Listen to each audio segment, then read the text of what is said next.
Good morning. Um, I'm Siptan Heather.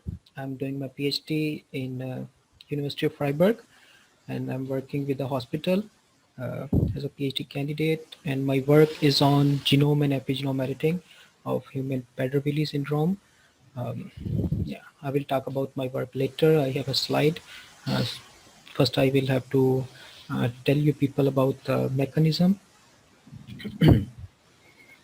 Okay, we should start first. Uh,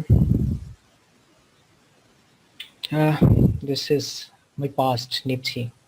Uh, Me and Athar shared this institute for like 4 years. Um, this is my supervisor, and this was our lab when I was in Pakistan.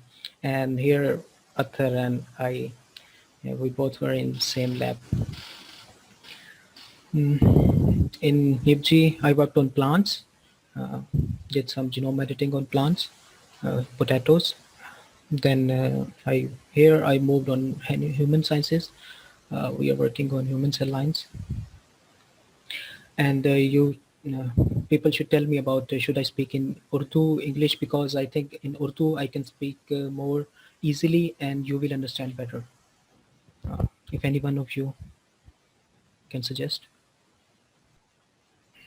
Genome editors, या आजकल genome editing इतनी ज़्यादा ऊपर है, उसकी reason है कि recently एक क्रिस्पर कैस 9 5 years ago ये डिस्कवर हुआ था. It is why it is very much easy, we will discuss about it later. And why we are using genome editors. सबसे पहले इस पे आते हैं कि genome editors यूज़ क्यों कर रहे हैं. इससे पहले हम यूज़ करते थे ट्रेडिशनल ब्रीडिंग मेथड. जो अगर प्लांट्स की बात करें तो it will take like 4 to 5 years एक प्लांट को एक कोई म्यूटेशन इंट्रोड्यूस करवाने में. लेकिन genome editors they are highly targeted. अब वो एक म्यूटेशन इंट्रोड्यूस कराना 1 महीने 2 महीने के अंदर आपके पास बेसिक सेल लाइन बन जाती है और उसके बाद आप उसको आगे लेके जा सकते हैं. और जो काम पहले 5 साल में होता था वो 2 साल के अंदर, इवन 2 साल से पहले भी हो जाता है. दैट्स वाई इवन मैंने अपनी एमफिल के अंदर जीनोम एडिटिंग का काम कर लिया. और एमफिल में आपके पास साल से ज़्यादा टाइम नहीं होता. अगर यही जीनोम एडिटिंग नहीं होती, हमें प्रीवियस ब्रीडिंग मेथड से जाना पड़ता, तो आई इट में take years, maybe 5 years के एक म्यूटेशन को इंट्रोड्यूस करवाने में. It is targeted. आपको पता है आपने कहाँ पे क्लिक करना है, आपने कहाँ पे कट करना है, और ऑफ टारगेट्स नहीं होते इतने ज़्यादा, और आपको वही जीन कट होके मिलती है. जब आप ब्रीडिंग कर रहे हैं या आप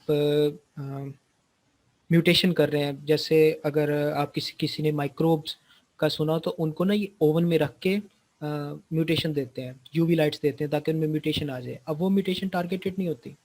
वो नहीं पता कौन सी जीन को, मे बी कोई अच्छी जीन म्यूटेट हो जाए और हमारे पास अच्छा रिजल्ट आ जाए, लेकिन हर दफ़ा नहीं होता और बहुत सी एफर्ट ज़ाया होती है, बहुत सा मीडिया ज़ाया होता है. इन क्रिस्पर कैस 9 और इन टारगेटेड जीनोम एडिटिंग हम स्पेसिफिक उस म्यूटेशन को टारगेट करते हैं जो हमारी डिज़ायर्ड है, और आपके पास रिजल्ट्स आते हैं जो इजीली और फास्टली अवेलेबल होते हैं. The last part is cheaper. या that's the most easy part कि आप अब एक lab even with few millions can establish a genome editing lab, और previously this was not even possible. It's cheaper. अब एक वेक्टर बनाने के लिए आपको कुछ some thousands and your vector is ready, फिर बाकी मटेरियल वगैरह ये सब कुछ ही लगता है. सो these are the main reasons why everybody is shifting toward genome editing. और इसके अलावा ये 3 मेजर जीनोम एडिटर्स हैं हमारे पास: zinc finger, TALE and CRISPR Cas 9. अब इसके अलावा भी इससे पहले भी लोग यूज़ मेगा न्यूक्लियस जैसे यूज़ करते हैं और चीज़ें यूज़ करते हैं, लेकिन वो first generation, I will say call them first generation genome editor थे, उनको हम डिस्कस नहीं करेंगे. जिंक फिंगर, टेल्स ये second generation, and CRISPR Cas 9 इसे थर्ड जनरेशन कह लें आप. इसकी प्रॉपर कैटेगरीज नहीं है, but mostly we will say CRISPR Cas 9 next generation और third generation, and zinc finger and TALE second generation genome editors. और जीनोम एडिटर्स के 3 बेसिक पार्ट होते हैं. एक होता है इसका डीएनए बाइंडिंग डोमेन. दूसरी इसकी होती है यहाँ इफेक्टर डोमेन। ये कटिंग डोमेन भी हो सकती है। इसके अलावा इस डोमेन को आजकल हम म्यूटेट करके किसी भी काम के लिए यूज़ कर सकते हैं। फॉर एग्जांपल कटिंग के अलावा ये एक्टिवेशन कर सकती है, ये साइलेंसिंग कर सकती है। That's whatever we want. And third is जो इसने इफ़ेक्ट करना है। फॉर एग्जांपल इन CRISPR-Cas9 इसमें गाइड आरएनए होता है, टेल्स में कुछ हमारे पास मॉड्यूल्स होते हैं जिसे हम कहते हैं। तो इस तरह इनके 3 डिफरेंट पार्ट्स हम कह लेंगे। एक टारगेटिंग, एक डीएनए बाइंडिंग डोमेन्स, एक इफेक्टर डोमेन और एक जो गाइड आरएनए इसमें होगा CRISPR-Cas9 में।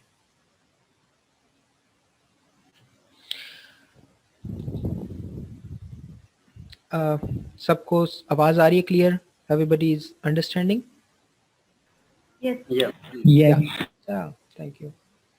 बोलते रहा करें ताकि मुझे पता लगे कि मैं किसी को पढ़ा रहा हूँ, बता रहा हूँ। हाँ, okay. Now first of all I will talk about zinc finger nucleus. I don't think so कि आप में से कोई फ्यूचर में जिंक फिंगर पे काम करेगा, लेकिन बेसिक हमें पता होनी चाहिए क्योंकि इससे हम न्यू आइडियाज जनरेट कर सकते हैं, दैट्स फॉर श्योर।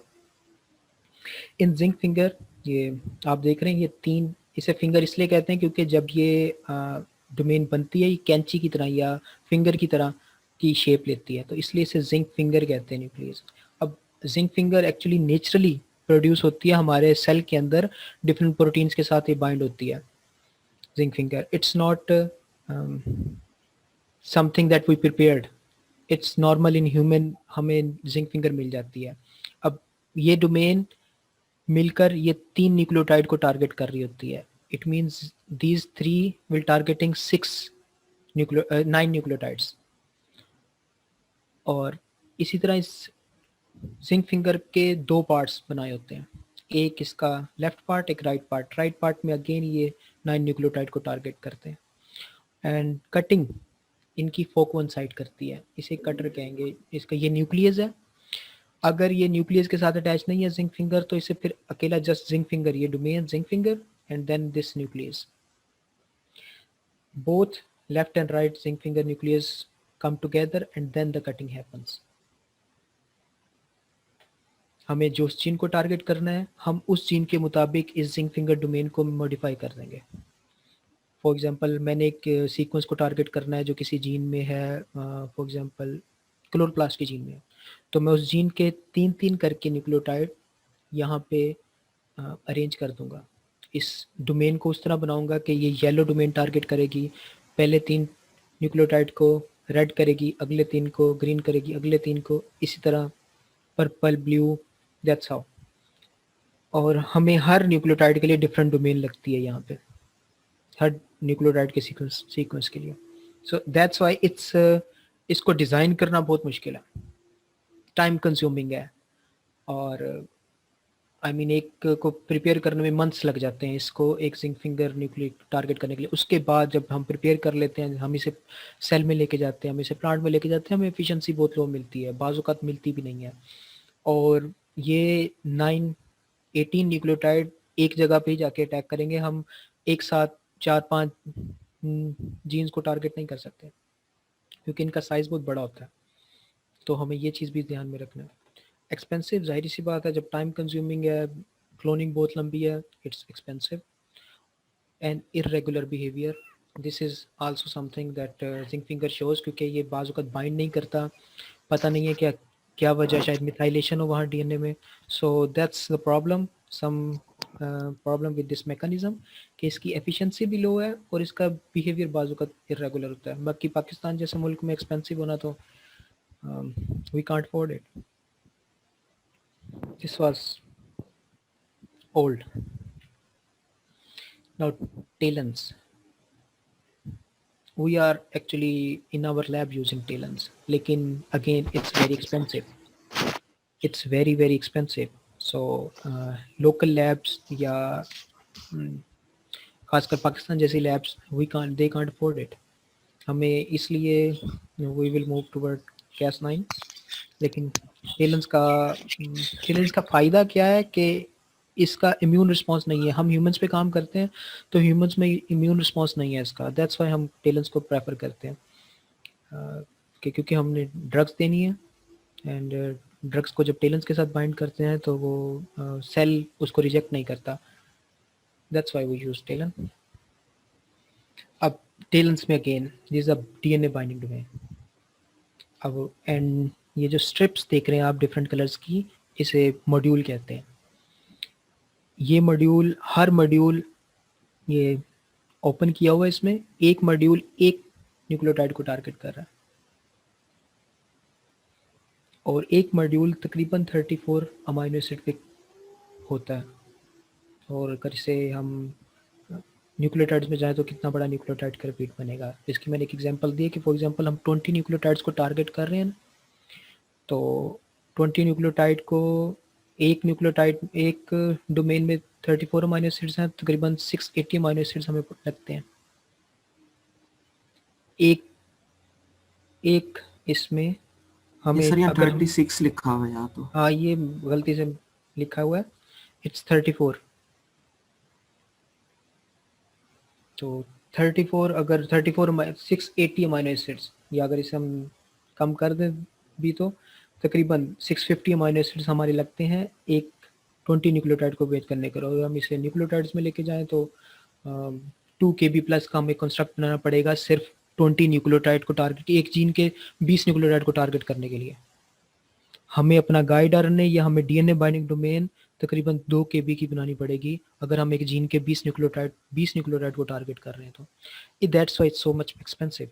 और हर दफ़ा हमें चेंज करना है तो हर दफ़ा हमें न्यूक्लियोटाइड दोबारा बनाने पड़ने हैं।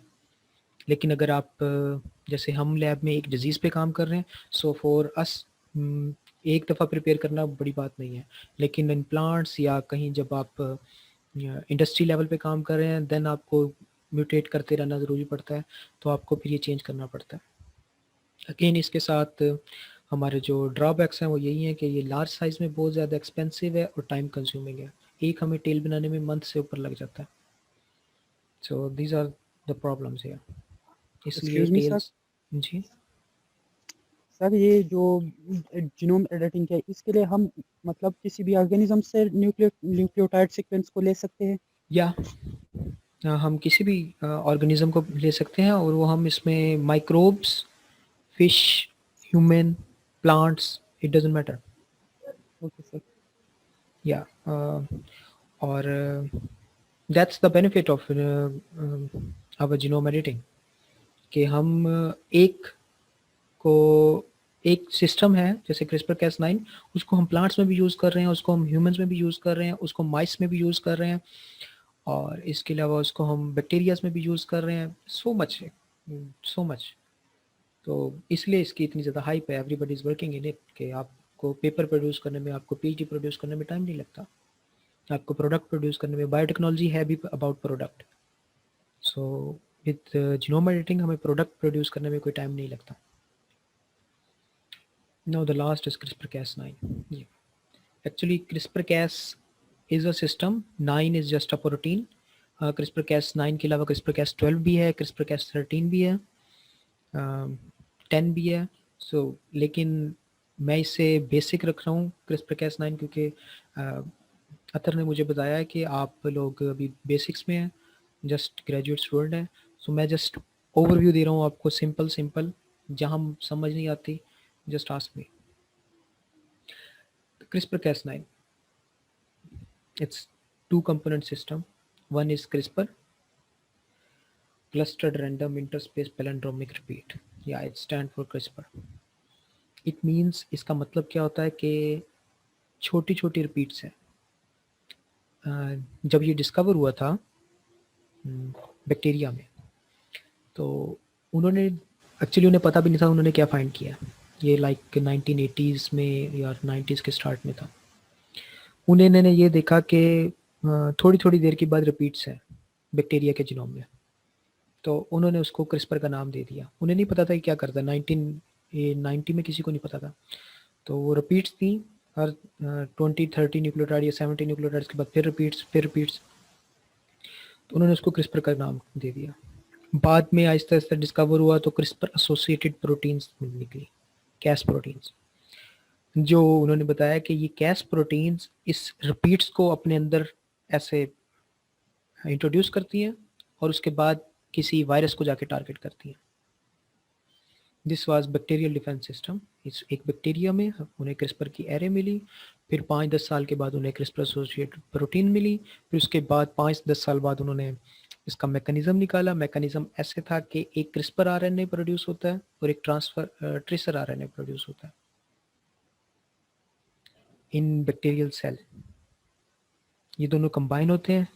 You can see two parts, दो डिफरेंट कलर हैं यहाँ पे, एक हुक लाइक, ये लाइट ग्रे सा है, ये आपका होगा ट्रेसर आरएनए, और ये जो ब्लू है ये होगा आपका क्रिस्पर आरएनए। ये दो पार्ट प्रोड्यूस होते हैं, फिर ये आपस में कंबाइन हो जाते हैं, और ये फिर ये आपकी कैस प्रोटीन है, कैस प्रोटीन्स को लेके जाते हैं जिस टारगेट पे लेके जाना है, और target is this blue part. ये डिसाइड करता है कि टारगेट क्या है। ये क्रिस्पर आरएनए, ये जो आपको बैक हुक टाइप एरिया नजर आ रहा है, ये आपका कंफर्म रहना, आपका ये चेंज नहीं होना क्रिस्पर Cas9 में।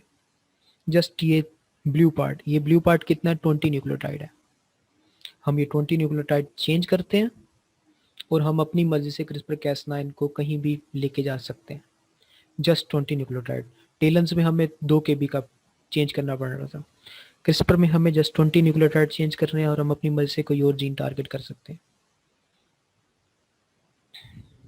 And Cas9 cause double standard breakage.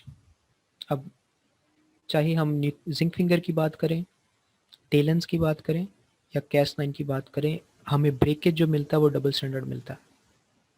उसके बाद सेल ने अपने आप को रिपेयर करना है, और depending on what type of mutation we want, what kind of change we want, हम उस डबल स्टैंडर्ड ब्रेक को उस तरह मॉडिफाई करते हैं। अब क्रिस्पर Cas9 को हम यूज़ क्यों करते हैं? सिंपल है, इसका सिंगल गाइड आरएनए को हम इजीली मॉडिफाई कर सकते हैं, जस्ट 20 न्यूक्लियोटाइड, इनएक्सपेंसिव। 20 न्यूक्लियोटाइड आप 2000 में बल्कि 1000 में तैयार करवा सकते हैं।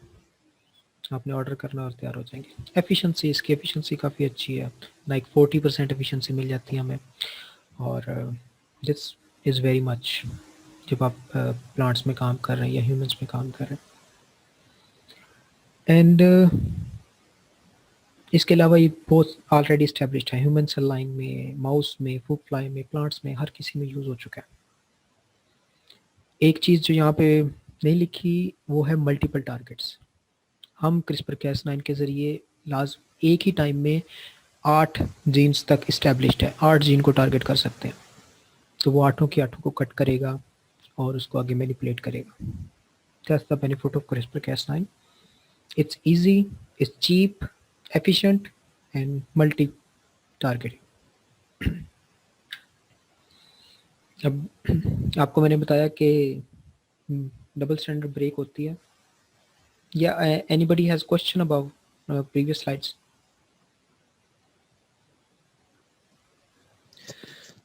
सर इसके ड्रॉबैक्स क्या होंगे क्रिस्पर Cas9 के? ड्रॉबैक्स में इसमें आ जाता है इसके ऑफ टारगेट्स। क्रिस्पर Cas9 आप देखो सिर्फ 20 न्यूक्लियोटाइड्स है ना, तो ये 20 न्यूक्लियोटाइड्स बाज़ औक़ात ये होता है कि कहीं और मिस मैचिंग हो रही हो। फॉर एग्जांपल हमने टारगेट किया है किसी क्लोरोप्लास्ट के जीन्स को, लेकिन एक और जीन है जो सिमिलर है काफ़ी हद तक या जिसमें सेम सीक्वेंस पाया जाता है, तो क्रिस्पर Cas उसको भी जाके टारगेट करेगा। This off target is the major drawback of CRISPR Cas9। लेकिन उसको बेहतर करने के लिए डिफरेंट यूजेज हमने स्टार्ट किए हैं कि Cas9 हमने ये जो आप ये Cas9 देख रहे हैं नहीं, सबसे पहले एक बैक्टीरिया से निकाला था। अब हम डिफरेंट बैक्टीरियाज ट्राई कर रहे हैं, उनकी क्रिस्पर Cas9 की एफिशिएंसी डिफरेंट है। इसके अलावा हम गाइड आरएनए की लेंथ को मैनिपुलेट करते हैं डिपेंडिंग ऑन किस तरह की हमें म्यूटेशन चाहिए। फिर हम एंड में NGS करते हैं कि 100% कन्फर्म होने के लिए कहीं और ऑफ टारगेट तो नहीं है। These are some drawbacks. लेकिन अगर आपको प्लांट की फॉर एग्जांपल आपको प्लांट की सेल लाइन मिल जाती है 1 साल के अंदर जो आपने 5 साल में करनी थी, तो that's not a big thing, आपको जस्ट स्क्रीन ही करना है।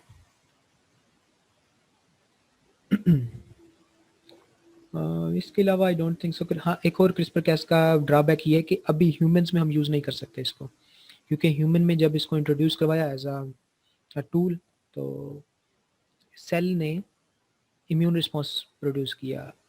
सेल ने इसको डिटेक्ट किया कि like it's a it's a foreign protein और इसको स्टार्ट इम्यून रिस्पॉन्स किया जिससे हम ये वर्क नहीं कर सकी बल्कि एलर्जिक रिएक्शन हो गया. So that is another CRISPR Cas का ड्रॉबैक, लेकिन इसको भी कोडोन ऑप्टिमाइजेशन के ज़रिए बेहतर कर रहे हैं. अभी तक हमारे पास है नहीं, लेकिन होपफुली कि within next 2 years we will have. लेकिन सर इम्यून रिस्पॉन्स तो और ऑर्गेनिज्म नहीं, और ऑर्गेनिज्म सर नहीं इम्यून देते. रिस्पॉन्स तो और ऑर्गेनिजम्स में भी तो होता है, तो उसमें क्यों नहीं इफेक्ट हुआ इसका? नहीं, फॉर एग्जांपल अगर माउस में करें तो माउस में हो जाता है, लेकिन प्लांट्स नहीं इम्यून सर, रिस्पॉन्स नहीं ह्यूमंस के अलावा देते. जो एनिमल्स में अगर इसको यूज करते हैं.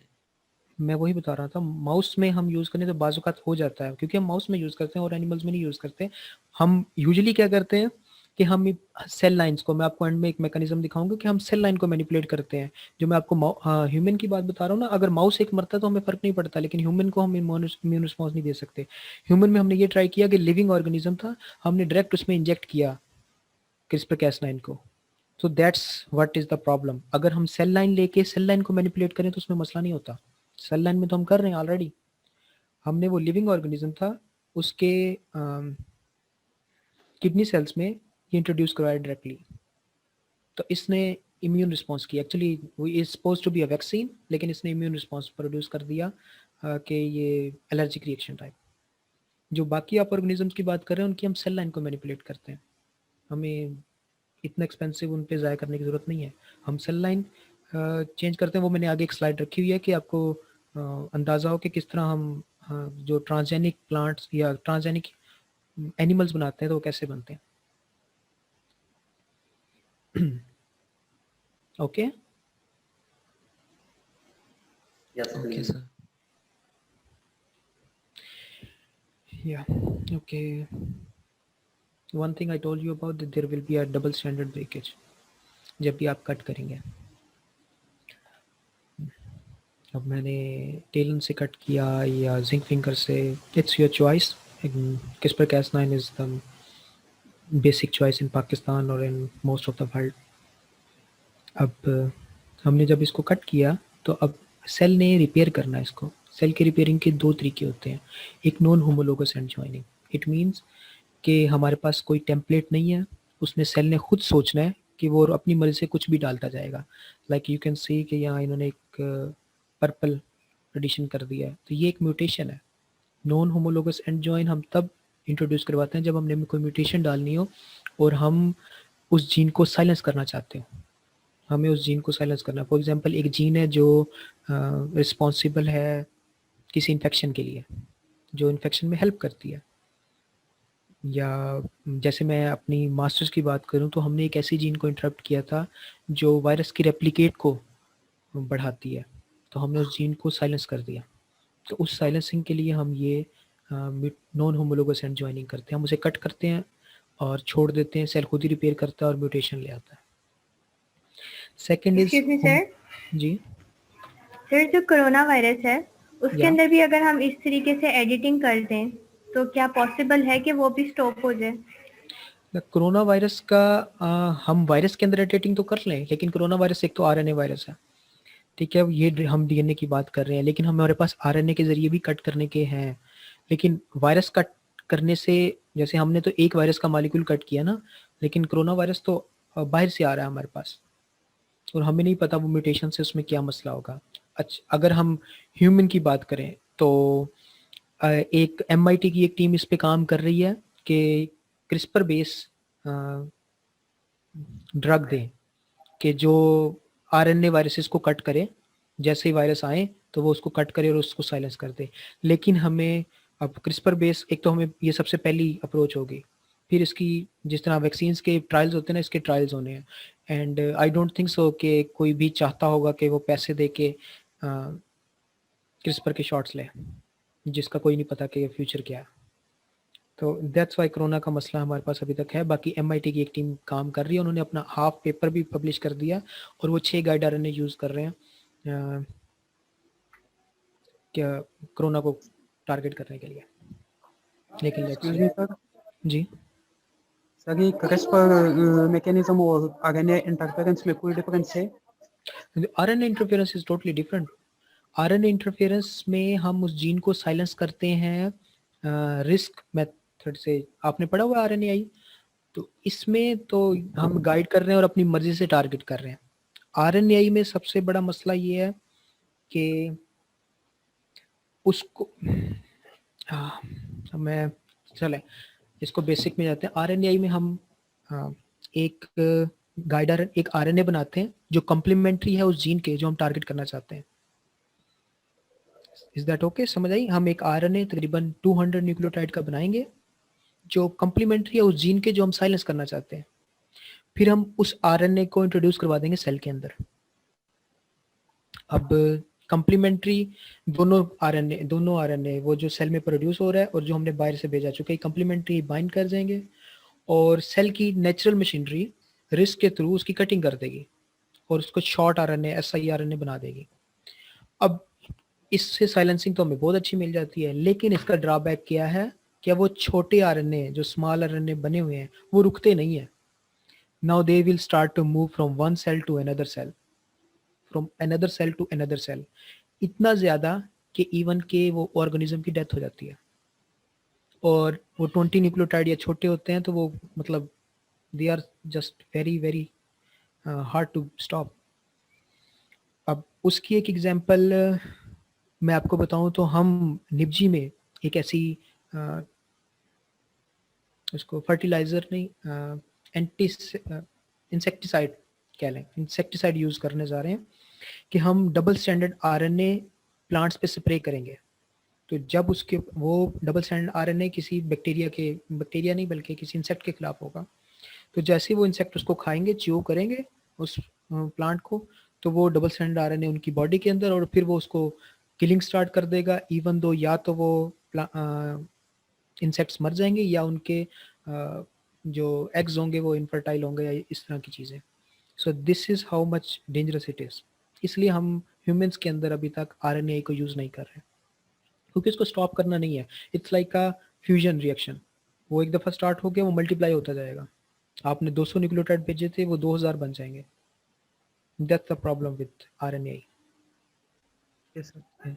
Is it okay? I hope I was able to explain, क्योंकि मेरा मास्टर भी RNA पे भी था, मैंने RNA पे भी काम किया, तो लेकिन हम नहीं कर सकते उसको आगे लेके जाके because it's very difficult to control. Okay sir, so समझ आ गई। Okay, now non homologous end joining, I hope so कि आप लोगों को इसकी समझ आई होगी नॉन होमोलोगस एंड जॉइनिंग क्या है। अब homologous end joining, this is the most interesting part जो हम चाहते हैं, हम करना चाहते हैं, या ह्यूमंस में या प्लांट्स में हमें रिक्वायर है। वो होती है कि होमोलोगी। अब हमें पता है यहाँ पे एक म्यूटेशन है, हमें पता है कि डिजीज पेशेंट है, फॉर एग्जांपल मैं पैडरविली पे काम कर रहा हूँ, एक पेशेंट है जिसके यहाँ पे एक म्यूटेशन है जिसकी वजह से ये डिजीज है। हमने CRISPR-Cas9 के जरिए उस जगह को कट किया और अब उस चीज को रिपेयर करने के लिए ये HDR होमोलोगी डोनर DNA दिया। ये donor DNA, now you can see this donor DNA is just similar to the borders, but in the center there will be a mutation repair mechanism कि वो mutation पे ठीक हो जाएगी। या जो भी हमने इंट्रोड्यूस करवाना है, कोई और न्यू जीन इंट्रोड्यूस करवानी है, यहाँ पे लोगों ने 2-2 KB 3-3 KB की न्यू जीन्स इंट्रोड्यूस करवाई हुई हैं। That's why this is very much interesting. अब हम जो या आप लोग जब फ्यूचर में किसी डिजीज़ पे काम करेंगे, आप चाहते हो उस डिजीज़ को रिपेयर कर दें। फॉर एग्जांपल एक म्यूटेशन की वजह से किसी में ब्लड कैंसर है, ब्लड कैंसर की एक टाइप है, म्यूटेशन है, आप उसके बोन मैरो सेल लें, उस बोन मैरो सेल को कल्चर करें, उसमें अपनी मर्जी से उसकी रिपेयर मैकेनिज्म करें, फिर उसको स्क्रीन करें, NGS करें कि कोई और ऑफ टारगेट तो नहीं है, देन वो बोन मैरो सेल वापस पेशेंट में डालें। This is a basic simple example. That's why इसे कहेंगे पर्सनलाइज्ड मेडिसिन, और इसकी तरफ दुनिया बहुत तेज़ी से जा रही है कि आप पर पेशेंट लें और उसके सेल्स को उस तरह रिपेयर करके उसको दें। लेकिन सर ये एक्सपेंसिव होगा ना? क्यों? या दिस इज़ एक्सपेंसिव, लेकिन एक पेशेंट की अगर लाइफ सेव हो रही है, फॉर एग्जांपल अगर किसी की यहाँ पे जैसे इंश्योरेंस है, पाकिस्तान में लोगों के पास पैसा वो होता है, तो वो जब आपके पास इंडस्ट्री लेवल पे ये चीज़ इस्टेब्लिश हो जाएगी ना, फॉर एग्जांपल एक हॉस्पिटल जिसने आपसे ब्लड सेल लिए और एक स्टूडेंट है या एक प्रोफेसर है या एक साइंटिस्ट है जो इन सारे काम को पीछे कर रहा है, तो that will not be that much expensive, like 5 lakh लग जाएगा, लेकिन एक बंदे का कैंसर का वो डोनर सिस्टम तो बन जाएगा।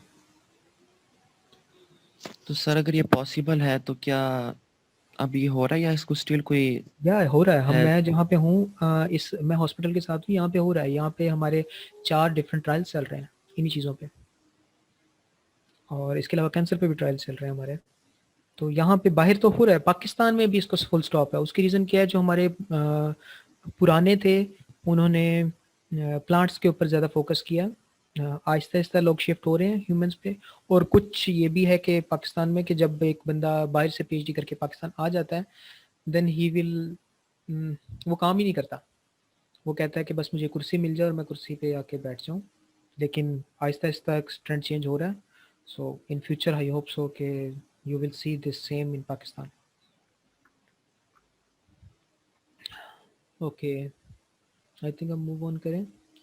Yes, please. Application in plants. CRISPR-Cas9 की एप्लीकेशंस या इसे जीनोम एडिटिंग की एप्लीकेशंस भी आप डाल सकते हैं जैसे जिससे मर्जी, क्योंकि Excuse me, sir. या सर मैंने आपसे पूछना था, आपने कहा कि हम मतलब बोन मैरो के थ्रू ले सकते हैं, तो ये Yeah. टाइम टेकिंग प्रोसेस भी है? जाहिर सी बात है, क्योंकि हम कोई ऐसी म्यूटेशन नहीं डाल सकते उस बंदे के अंदर के मतलब कि वो बाद में उससे ज़्यादा पेनफुल हो। और बाद में तो हमें पहले बोन मैरो लेना तो डिफ़िकल्ट नहीं है, लेकिन उसको कल्चर करना, उसको आईपीसीज बनाना, इंड्यूस प्लोरिपोटेंट, फिर उसमें जीनोम एडिटिंग करना, फिर जीनोम एडिटिंग की सीक्वेंसिंग करवाना, ये कम से कम अगर हर चीज़ इस्टेब्लिश हो तब भी 6 महीने लग जाते हैं, 6 महीने साल लग जाते हैं। सर अगर बोन मैरो सेल लेंगे तो 6 महीने या साल, इससे पेशेंट इफेक्ट नहीं होगा बहुत ज्यादा?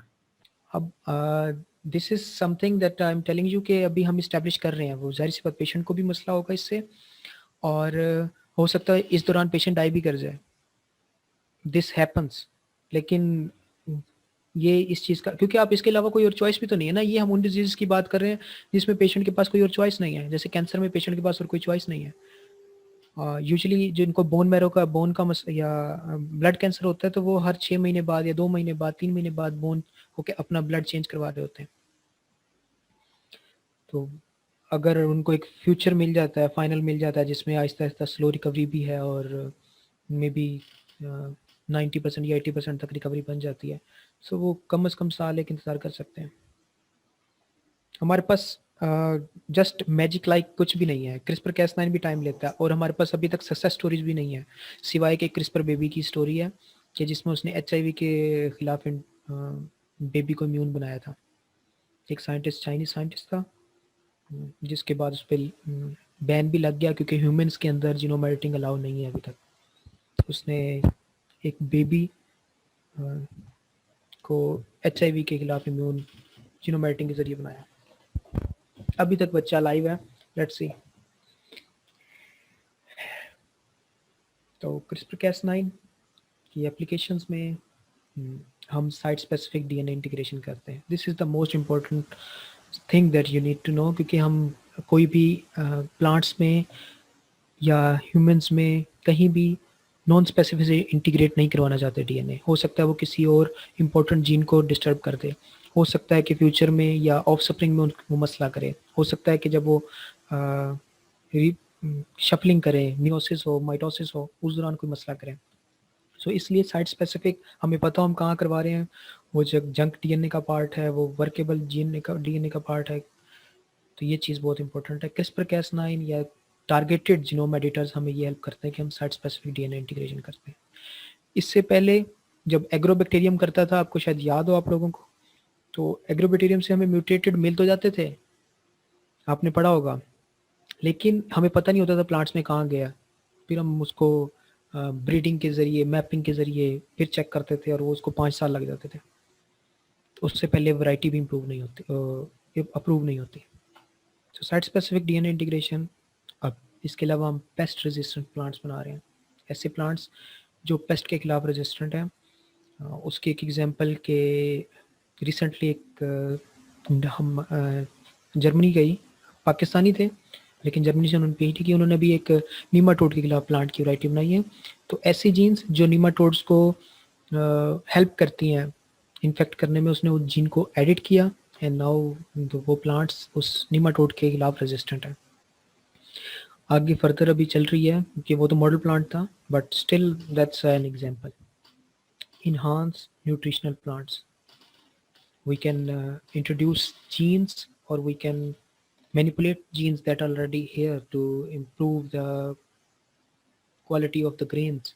Like निपजी में एक प्रोजेक्ट चल रहा है डॉक्टर शाहिद मंसूर का ही कि जिसमें वो ग्रेन का साइज भी बढ़ा रहे हैं और उसमें कैल्शियम क्वांटिटी और दूसरी चीज़ें बढ़ा रहे हैं, स्टार्च को डिक्रीज कर रहे हैं और बाकी जो विटामिन हैं उनको इंक्रीज कर रहे हैं। So this is very common example कि हम किस तरह इस एप्लीकेशन को यूज़ कर सकते हैं, क्रिस्पर कैस को यूज़ कर सकते हैं प्लांट्स में। डिजीज़ रेजिस्टेंट प्लांट, जैसे मैं बता चुका हूँ कि मैंने अपनी एमफिल में ऐसे पोटैटोज़ बनाए थे, ऐसी जीन्स को टारगेट किया था कि जिसमें वायरस की रेप्लिकेट डिसरप्ट होती है, तो डिजीज़ रेजिस्टेंस उसमें वायरस की डिजीज़ नहीं आएगा। Drought resistance plant, this is something tricky, अभी तक हमारे पास इसका कोई एग्जांपल नहीं है लेकिन we are going toward it. हम ऐसी जीन्स को मल्टीपल इंटीग्रेशन करवा रहे हैं या ओवर एक्सप्रेस करवा रहे हैं जो ड्राउट में हेल्प करती हैं। हमारे पास टू द एग्जैक्ट एग्जांपल नहीं है लेकिन इम्प्रूवमेंट है कि हमने ऐसे प्रमोटर यूज़ किए हैं कि जो रेजिस्टेंस जीन्स को अप करते हैं। Viral resistance, again this is an example from निपजी कि हम ऐसे प्लांट्स कॉटन वैराइटीज़ बना रहे हैं जो वायरस के खिलाफ रेजिस्टेंस हैं, जो विगोमो वायरस के खिलाफ एंड टारगेट कर रहे हैं हम उनको। This is a very much common example. Tasty vegetables, अब टेस्टी वेजिटेबल्स में कुछ लोगों ने पोटैटोज़ या आपको एप्पल्स, इसके अलावा चेरीज़।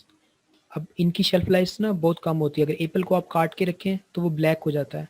सो लोग ऐसी जीन्स को कट कर रहे हैं कि वो उनकी टेस्टी भी बढ़ जाए और ये ब्लैक ना हो, पोटैटो ब्लैक ना हो, चेरीज़ की शेल्फ लाइफ बढ़ जाए।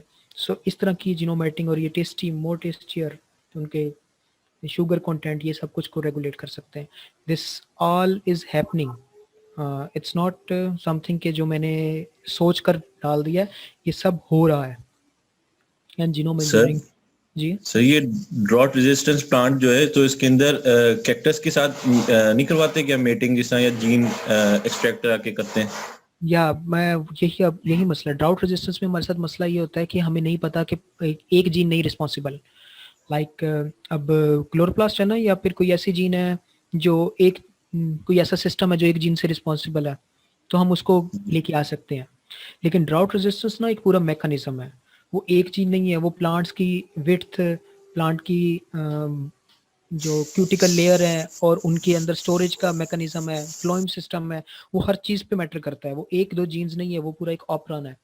तो इसके लिए हमारे साथ मसला है।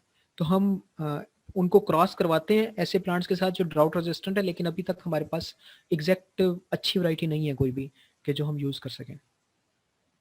ये प्रॉब्लम, फिर हम ऐसे करते हैं, हम वाइल्ड टाइप ढूंढते हैं, ऐसे रेगिस्तानों से ढूंढ लेते हैं कि नॉट कैक्टस, जो सिमिलर हो उस फैमिली से, प्लांट की फैमिली से, फिर उनकी जीन्स को ढूंढ कर चेंज करके आपस में ब्रीड करवा कर फिर ट्राई कर रहे हैं। इट लुक्स इजी, लेकिन लोगों की पीएचडियां लग जाती हैं इसमें। एंड एंड में जीनोम इंजीनियरिंग, या this is also most important. Genome engineering से मुराद ये है कि आप लाइक आपने एक एग्जांपल शायद सुनी है, पोटैमो, combination of potato and tomato. तो हम ये जीनोम ऐसे भी कर रहे हैं कि हम कंबाइन जीनोम्स बनाएं और हाइब्रिड प्लांट्स बनाएं।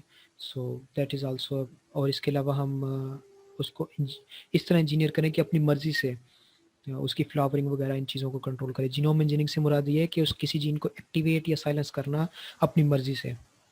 दैट्स वेयर कि एक टिश्यू, एक जैसे हम टिश्यू स्पेसिफिक प्रमोटर यूज़ कर लेंगे तो वो एक प्रोटीन एक टिश्यू में, सीड्स में जैसे एक्सप्रेस हो रही है लेकिन प्लांट्स में नहीं होगी, इसी तरह कुछ प्लांट्स में हो रही है, सीड्स में नहीं होगी। इस तरह की चीज़ें हमें चाहिए होती हैं, खासकर जहाँ पे हमें ऑयल चाहिए तो हमें कुछ जीन्स को ओवर एक्सप्रेस करवाना सीड्स में, तो हम इस तरह के काम कर लेते हैं। So these are some common example in plants applications, and this is an overview कि हम plants में करते कैसे हैं. सबसे पहले डिज़ाइनिंग. ये हमारे पास Cas9 है. इसमें एडिटिंग की 2 साइड्स होती हैं, HNH और RUVC, लेकिन ये आपको याद करने की ज़रूरत नहीं है. मैं आपको जो भी लेक्चर दे रहा हूँ ये आपको याद करने की ज़रूरत नहीं है, समझने की ज़रूरत है.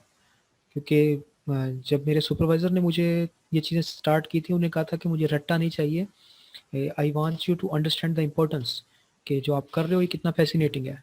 अगर आप में से कुछ लोगों को फैसिनेट करता है तब आप इसको सीखें, क्योंकि नेचर है, आप नेचर के साथ खेल रहे हैं. इट्स जस्ट लाइक एक क्ले है आपके पास, ये होल जीनोम, और आप उसको घुमा रहे हैं, उसमें कभी कुछ ऐड कर रहे हैं, कुछ निकाल रहे हैं, उसको शेप दे रहे हैं. That's what interesting. आप प्लांट्स में, और कुछ लोगों को ये होता है प्लांट्स में है, मैं प्लांट से ह्यूमन में स्विच किया हूँ. तो आपको पाकिस्तान में जो अपॉर्चुनिटी मिलती है आप उसको एक्सेस करें, खासकर बायोइन्फॉर्मेटिक्स. बाहर के मुल्कों में बायोइन्फॉर्मेटिक्स का बहुत ज़्यादा स्कोप है. और mister Atar is one of the great student in our lab, like best my previous lab bioinformatics में. तो तो ज़रूर इसको, इसके पेपर्स आप देखें तो इस एज में इसके जितने पेपर हैं इतने शायद ही किसी बंदे के हो. So try to learn from him, specially bioinformatics, and फिर बाहर अप्लाई करें. आप अपनी फील्ड में जा सकते हैं, कोई मसला नहीं. ओके. अब जीनोम एडिटिंग की हम डिज़ाइन पे आते हैं. तो सबसे पहले आप ये देखेंगे ये गाइड आरएनए है. इस गाइड आरएनए में ये ब्लैक पार्ट इंपॉर्टेंट है. ये हमारा 20 न्यूक्लियोटाइड, इसे हम चेंज करते रहते हैं अपने जीन के मुताबिक. जो बाकी पीछे, इसे हम स्कैफोल्ड कहते हैं, या यहाँ ट्रेसर क्रिस्पर लिखा हुआ है. अब जो फ्यूचर, अब हम लोग स्कैफोल्ड कहते हैं, क्योंकि लुक लाइक स्कैफोल्ड. ये जाता है इस Cas9 के अंदर, और ये गाइड आरएनए, ये 20 न्यूक्लियोटाइड, ये एक्चुअली टारगेट करते हैं उस सीक्वेंस को. ओके, हमने गाइड आरएनए डिज़ाइन किया. गाइड आरएनए हमारी डिज़ायर्ड जीन के ऊपर, ठीक है, जो मर्जी जीन आपने टारगेट करनी है. फिर हमने उसका वेक्टर बनाया. ये cloning is the most important, the basic step. आप प्लांट्स में, ह्यूमन में है, बैक्टीरिया में क्लोनिंग बेसिक स्टेप है. आपने क्लोन, अपने वेक्टर बनाने हैं. ये आपने कंस्ट्रक्ट बना लिए. ये 2 कंस्ट्रक्ट बना लें या एक कंस्ट्रक्ट. 2 कंस्ट्रक्ट से मुराद ये है कि गाइड आरएनए का एक कंस्ट्रक्ट, Cas9 का एक कंस्ट्रक्ट. सिंगल से मुराद ये है कि एक ही में Cas9 भी और गाइड आरएनए भी. फिर उसको हमने ट्रांसफॉर्मेशन किया, प्लांट्स में डाला. एग्रोबैक्टीरियम के ज़रिए कर लें, और जीन गन मेथड है, या आप डिस्क डिप मेथड है, माइक्रो इंजेक्शन, या वो इतने एक्सपेंसिव पे जाते नहीं है वैसे हम प्लांट्स में, जब खासकर क्योंकि हमारे पास Agrobacterium give us efficiency like 60 to 80%. किसी और चीज़ में जाने की ज़रूरत ही नहीं है. बट न्यू मेथड हमेशा पता होने चाहिए, क्योंकि माइक्रो इंजेक्शन, हाँ, उसमें यूज़ करते हैं हम फर्टिलाइज्ड एग में, जब हम ह्यूमंस पे काम कर रहे हैं. तो it is one of the good one. अब डबल स्टैंडर्ड ब्रेक आ गई. डिपेंडिंग ऑन हमने कौन सा क्या चाहते हैं, हम जीन को साइलेंस करना चाहते हैं, रिपेयर करना चाहते हैं. तो डिपेंडिंग ऑन दैट आपने वैसा अप्रोच करनी है. उसके बाद स्क्रीनिंग करनी है म्यूटेशंस को, और चेक करना ऑफ टारगेट तो नहीं है. ये बेसिक प्लांट का जीनोम एडिटिंग का ओवरव्यू है, जो भी आप इसको समझना चाहें तो. इन एनिमल्स, या someone want to ask? Okay, then let's talk about animals. हम एनिमल्स में हम किस चीज़ पे फोकस करते हैं? हम फोकस करते हैं कि हम जेनेटिक डिजीज़ को ट्रीट कर सकें, वो डिजीज़ जो पहले ट्रीटेबल नहीं थी. अब क्रिस्पर कैस की वजह से, टारगेटेड जीनोम एडिटिंग की वजह से ये डिजीज़ ट्रीटेबल है. ऐसी जीन्स जिनमें स्पेसिफिकली जो हम टारगेट कर रहे हैं, जैसे ब्रेन, न्यूरॉन्स की जीन्स को, न्यूरॉन्स की डिजीज़ को. आप लोगों ने कोई एक पार्किंसंस का नाम सुना हो?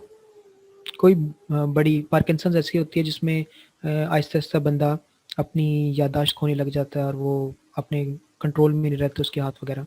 It's a very bad disease.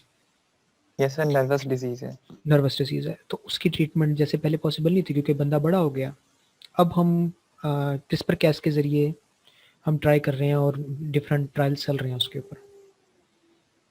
और इसी तरह हम मॉडल ऑर्गेनिज्म बनाते हैं. Model organisms okay, model organisms for example इधर माउस, हम डिजीज़ मॉडल बनाएंगे, हम उसमें उसके डिफरेंट मेथड्स हैं। हम एम्ब्रियोनिक सेल्स लें, उसको इंजेक्ट करें और हमारे माउस बन गया। उसको माउस के अंदर इंजेक्ट करना, फिब्रोब्लास्ट इंजेक्शन, या हम जाइगोट लें, उसमें न्यूक्लियस जो हम डिजीज़ न्यूक्लियस चाहिए, या हम इंजीनियर्ड वायरसेस के थ्रू हम वाइल्ड टाइप लें और उसमें डिजीज़ इंट्रोड्यूस करवाएं। डिफरेंट मेथड्स हैं, ये हैं हम एनिमल्स के अंदर इस तरह डिजीज़ करते हैं, इस तरह म्यूटेशन करते हैं। हम सेल लाइन लेते हैं, हम सेल लाइन को म्यूटेट करते हैं। वो जो प्रीवियस क्वेश्चन हुआ था उसने ह्यूमंस, उसने डिफरेंट एनिमल्स का पूछा था। हम सेल लाइन को म्यूटेट करते हैं, फिर उसे हम अंदर डाल देते हैं। अब जब सेल लाइन को म्यूटेट किया इसके अंदर से CRISPR-Cas9, तब तक ख़त्म हो गया और म्यूटेटेड सेल लाइन मिल गई हमें, जो हमने आगे पेशेंट में या जो हमने आगे ऑर्गेनिज्म में डाल देनी है। वैक्सीन्स पे बहुत ज़्यादा काम चल रहा है, क्योंकि अब ये देखें ना, इसमें डीएनए बाइंडिंग डोमेन है, ये किसी भी डीएनए को कट कर सकता है। तो ऐसे डीएनए वायरसेस या डीएनए या आरएनए वायरसेस भी, जैसे मैंने बताया CRISPR-Cas13 है जो आरएनए वायरसेस जो कोरोना को टारगेट कर रहे हैं। सो वैक्सीन्स के ऊपर बहुत ज़्यादा काम चल रहा है कि अगर हम इनके ज़रिए वैक्सीन बना सकें। लास्टली कैंसर ट्रीटमेंट पे भी इस पर बहुत ज़्यादा काम चल रहा है, जिसकी एक एग्जांपल मैंने आपको ब्लड कैंसर दी। ब्लड कैंसर में ऐसी जीन्स को जो म्यूटेटेड हैं हम उसको रिपेयर करते हैं और बाद में उस ब्लड बोन मैरो सेल्स को वापस ट्रांसफ़र करते हैं। इट्स अ ट्रायल बेसिस है। अभी जब हमारे पास फाइनल रिजल्ट्स होंगे तो इंशाल्लाह आहिस्ता आहिस्ता होगी ये सब कुछ। नेक्स्ट आई थिंक 5 years हैं हमारे पास अभी कि जब कोई रिजल्ट्स आने। और ये ओवरव्यू है कि ह्यूमंस में हम पेशेंट में कैसे लेंगे, जिसके एक एग्जांपल पेशेंट, इससे हमने आईपीसीज ली, इंड्यूस प्लुरिपोटेंट स्टेम सेल्स। ठीक है, इन सेल्स को हमने जीनोम एडिटिंग की, जो भी हमने इसको रिपेयर करना है, हमने इसमें म्यूटेशन डालनी है, हमने बेस एडिटिंग करनी है, हमने जो करना है इस आईपीसीज का करते हैं। फिर उन आईपीसीज को हम दोबारा ग्रो करते हैं और उसको डिफरेंशिएट करते हैं हमने क्या बनाना है। हमने ब्लड सेल बनाने हैं, हमने न्यूरॉन सेल्स बनाने हैं, हमने फिब्रोब्लास्ट बनाने हैं या किसी ऑर्गन्स में बनाना है। ठीक है, हम उसे शिफ्ट करेंगे, हम उसे चेंज करेंगे और फिर उसको करेक्टराइज करेंगे। यहाँ तो इन्होंने माइक्रोस्कोप दिखाई है, असल में हम इसको एनजीएस भी करते हैं इनका, और बहुत कुछ डिजिटल ड्रॉपलेट पीसीआर्स हैं। इसकी सारी प्रोग्रामिंग चेक होती है कि इसमें कोई मसला तो नहीं है। जब अगर नहीं है तो जो पेशेंट के अंदर हम इंट्रोड्यूस करवाते हैं। ये एक बेसिक ओवरव्यू है कि ह्यूमन के अंदर जीनोम एडिटिंग कैसे होती है। Anyone have question? Okay, and I think we have 5 minutes hardly. अगर किसी को कोई मसला है तो मुझसे कोई क्वेश्चन है तो please ask me, and I can tell you about my project. कि हम ये कर रहे हैं कि एक जीन है जो साइलेंस्ड है एपिजेनेटिकली, हम उसको टारगेट कर रहे हैं। ये एक्टिवेशन डीएनए बाइंडिंग डोमेन्स हैं, मैं टेल्स को यूज़ कर रहा हूँ और वी आर होपिंग कि वो एक्टिवेट होकर खुश हो जाए। This is my first year project, let's see. And epigenomes is different than genome, लेकिन अभी हमारा फोकस आ चुके, टाइम भी कम था और फोकस हमारा जीनोम एडिटिंग था। तो let's the same, they use same CRISPR और टेल्स वही यूज़ करते हैं, जस्ट चेंज कर देते हैं हम कटिंग की जगह, हम उन्हें एक्टिवेटेड वहाँ पे लगा देते हैं। And thank you. I think this is. Thank you so much. It was a great presentation from Mr. Sitan here. I thankful to him. We have also another lecturer, Mr. Muhammad Rashid. Please, if you have any query or any suggestion to students, please you can contact the students. जी, अस्सलाम वालेकुम। Walaikum assalam, please. Thank you, Sitan sir. You have a very good presentations, and no doubt student will also getting benefit, but I am also get benefit from here. It is a very nice presentation. So बच्चों, if you have any query or any question, so हम साथ साथ भी हैं, मैं भी हूँ यहाँ पे, अभी भी आप क्वेश्चन कर सकते हैं, otherwise we will here to give any kind of the questions, any kind of the answer. So is there any problem you people can ask? तो अभी है हमारे पास 5 minutes। अगर कोई रिपीट करना चाहते हैं क्वेश्चंस को, कोई स्लाइड रिपीट करना चाहते हैं, किसी को अंडरस्टैंडिंग में है तो सिर्फ साहब हैं हमारे साथ, तो or sorry, Saptan sir, there is a 5 a.m. in the Germany, and we make you get up very early in the morning No, and it's disturb okay. you. So, बच्चों आपको कोई questions हैं तो अभी you can ask. Excuse me sir. जी sir आपने बताया कि ये जीनोम एडिटिंग जो है ये बहुत ज़्यादा टाइम कंज्यूमिंग है, तो इसका कोई अल्टरनेटिव है? नहीं, ये बहुत ज़्यादा टाइम कंज्यूमिंग नहीं है, ये सबसे कम टाइम कंज्यूमिंग है अभी तक जब जितने भी अप्रोचेज हैं हमारे पास। एक साल अगर आप बाकी अप्रोचेज के लिहाज से देखें तो it's not that much time consuming, क्योंकि हमने पेशेंट से सेल लेने हैं, उनको जीनोम एडिटिंग करना, उसको हर तरह से क्योर करना है। इसके अलावा आई डोंट थिंक सो, अभी तक हमारे पास नहीं है, अगर आपने वाकई उस पर वर्क करना है तो। Excuse me sir. जी सर लास्ट टाइम में हमने पढ़ा कि ह्यूमन से हमने आईपीसी सेल लिए, उसमें हमने जीनोम एडिटिंग करके फिर वो अब डिफरेंट सेल में करना, जैसे लिवर में। अब आप बनाना चाहते हैं, एक ऑर्गन बनाना चाहते हैं, यहाँ पे आप क्या करेंगे इस स्टेप पर आकर? इसमें बच्चे जो ऑर्गन शिफ्टिंग है या फिर जिस तरह कोई ऑर्गन बनाना है और इसे और तो उसमें डिफरेंट इफेक्टर्स डालते हैं हम, डिफरेंट जैसे प्लांट्स में हमने जब रूटिंग और शूटिंग करने हम हार्मोन्स डालते हैं, इस तरह इसमें भी different effectors, different chemicals add करते हैं जो उस इफेक्टर के मुताबिक उसकी डिफरेंशिएशन करते हैं। अगर सेल ब्लड सेल बनाने हैं तो हम डिफरेंट इफेक्टर्स को एक्टिवेट करेंगे, डिफरेंट केमिकल्स डालेंगे। अगर हमने न्यूरॉन सेल्स बनाने हैं तो हम उनको डिफरेंट बनाएंगे। अगर हमने पूरा ऑर्गन बनाना है तो उसकी ग्रो करिए, उसकी ना 3D प्रिंटिंग के थ्रू बनती है, मतलब उसकी एक सेल लाइन, एक मॉडल टाइप बनता है जिसके ऊपर सेल्स पूरा ग्रो करते हैं। It's expensive, it's not something that we are doing because it's too much expensive. ये शायद कोई बड़ी फार्मास्यूटिकल कंपनी कर रही है, लेकिन हमारी लैब्स में नहीं हो रहा है। इसमें कि सर अगर हम किडनी ऑर्गन हम नई न्यू बनाना चाहते हैं, जो आईपीसी सेल है जिनमें जीनोम एडिटिंग किया, इसके अंदर हम कोई केमिकल्स डालेंगे किडनी ऑर्गन के लिए? केमिकल्स हम उसे इफेक्टर कहते हैं, जो आप कह रहे हैं जी इफेक्टर्स कहते हैं। इफेक्टर्स क्या होते हैं? ये नेचुरली हमारे ह्यूमन सेल्स में प्रोड्यूस हो रहे हैं, लेकिन अब यहाँ तो हमारी पैटी प्लेट के ऊपर तो नहीं है ना इफेक्टर्स, तो हमें वो बाहर से ऐड करने पड़ते हैं, वो प्रोटीन्स और वो इफेक्टर्स, वो जिन्हें केमिकल्स कह लें या इफेक्टर्स कह लें, तो वो इफेक्टर्स डाल के हम उसको डिफ्रेंशिएट करवाते हैं। ठीक है, जैसे ह्यूमन सेल में पहले तो सिर्फ एक एग होता है, स्पर्म होता है, एक बनता है ना हमारे पास, लेकिन वो बाद में आहिस्ता आहिस्ता डिफ्रेंशिएट होता है। तो डिफ्रेंशिएशन डिफरेंट इफेक्टर्स की वजह से होते हैं। ह्यूमंस में तो वो नेचुरली प्रोड्यूस हो रहे हैं, हम यहाँ पे उसे पैटी प्लेट्स पे बाहर से देते हैं। सर आप सेल लाइन के बारे में कुछ बताएंगे? बच्चे सेल लाइंस में हमारे पास एक सेल लाइन नहीं होती, डिफरेंट होती हैं। सबसे मोस्ट कॉमन है HEK, it's kidney cell line, HEK 293। ये बेसिक सेल लाइन होती है। इसमें आप हमारे जो बेसिक एक्सपेरिमेंट है सारे उसी पे होते हैं। आप it's no they are not so much difficult जैसे यहाँ पे लगता है ना कि बहुत डिफिकल्ट, वो सिंपल है। आपने पेशेंट डोनर होते हैं जो साइन करते हैं कि हम अपने पेशेंट सेल्स दे रहे हैं, आप उनसे सेल लेंगे, उनको ग्रो करेंगे मीडिया के ऊपर। आपने एयर रखनी है ठीक, और मीडिया कल्चर मीडिया जो डिफरेंट टाइप होते हैं डिपेंडिंग ऑन कौन से सेल आप ग्रो कर रहे हैं। जैसे मैं हैक को अगर कर रहा हूँ तो उसका बहुत सिंपल मीडिया है, यूजुअली उसमें ग्लूकोज ज़्यादा होती है, और आपने उसमें ग्रो किया वो प्लेट के ऊपर, क्योंकि ये कुछ होते हैं जो सस्पेंशन सेल्स होते हैं जो सस्पेंड होके करते हैं, कुछ होते हैं जो सरफेस के साथ लग कर ग्रो करते हैं। तो जो सरफेस पे लग के ग्रो करते हैं हम उसके लिए स्पेसिफिक प्लेट्स लेते हैं और उस पर ग्रो करेंगे। बाद में हम उन्हें ऐसा ऐसा एक्सपैंड करते रहते हैं, उसमें जो म्यूटेशन करनी है कुछ को फ्रीज कर देते हैं -80 पे। सो इट्स एक्चुअली बच्चे ये बहुत itself is a long topic कि मैं आपको सेल लाइन के ऊपर कुछ बताऊं, लेकिन आप लोगों को कुछ भी हो तो मुझे ईमेल कर लीजिएगा फ्री टाइम में, मतलब आप लोगों को है तो मैं आपको आंसर कर दूंगा। आथर से आप मेरा ईमेल ले सकते हो, तो ईमेल का आंसर यूजुअली मैं 1-2 दिन के बाद तक आंसर दे देता हूँ, लेकिन because too much work here, लेकिन वीकेंड पे इंशाल्लाह जल्दी रिप्लाई आ जाएगा। बहुत बहुत शुक्रिया। Okay, thank you so much sir.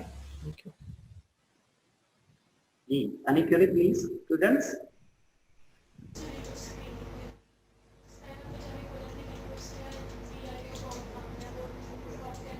Everything is clear to everyone? So I think we need to conclude this, and thanks again Siptan Haider sir for your nice talk.